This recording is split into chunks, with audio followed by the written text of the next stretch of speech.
Welcome back mga ka-freshness. Ang baon ko naman, meron din akong namataan. Ay, Namataan ko si Jake Ejercito, kasama si Andy Eigenman sa Reservoir. Yes. So nakachika ko si Andy kasi nga after ng pagbubuntis, after ng panganganak, anong next for her? At ngayon meron siya naka-line up na project at lead role kaagad at napakabigat na role na gagampanan niya. At saka may babalikan itong batang Yes, to. alam mo yung gagawin niya, yung ginampanan ni Thalia before, yung Maria Mercedes, siya magbibida doon sa Mexican novela. And nanalo rin si Andy Eigenman ng Top Youth Model of 2011 according to Manila Bulletin, Students and Campuses Bulletin Staff. So congratulations kay Andy. Kasi di ba pinagpatuloy yung pagbubuntis? Yes, isang malaking paghamon yon na hindi niya pinatanggal. Eh, natutuwa ako kay Jake kasi hanggang ngayon sila pa rin. Oo, napakagwapo niya. Gwapo pala nun, ano? Ay, sila. Nakita ko sa magazine. Gwapo ni Jake. pala Gwapo ni talaga Jake. si Jake. Sobra.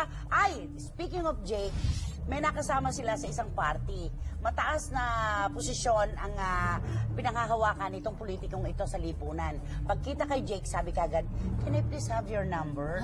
Lalaki ito lalaki ito. Tapos, kinuhang number. Pag uwi pa lang ni Jake, nag-text sa kagad, "I miss you, sweetie." Anong sabi ng tatay? Tatawagan ko yan, tantanan mo ka, bakla ka, pati anak ko, gaganyan. Sino ba yan? Sasabihin ko sa inyo mamaya. Sino?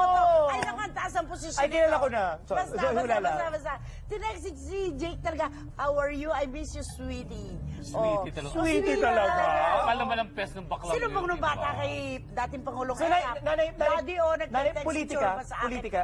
Malaking tao sa mundo ng politika. Ay. Sabi ni Tito Joseph, tawagan ko kaya yung baklang yan. At tanungin ko, ba't pati anak ko ginaganyan-ganyan mo? Okay siya, lala, go! Blind Bakit ka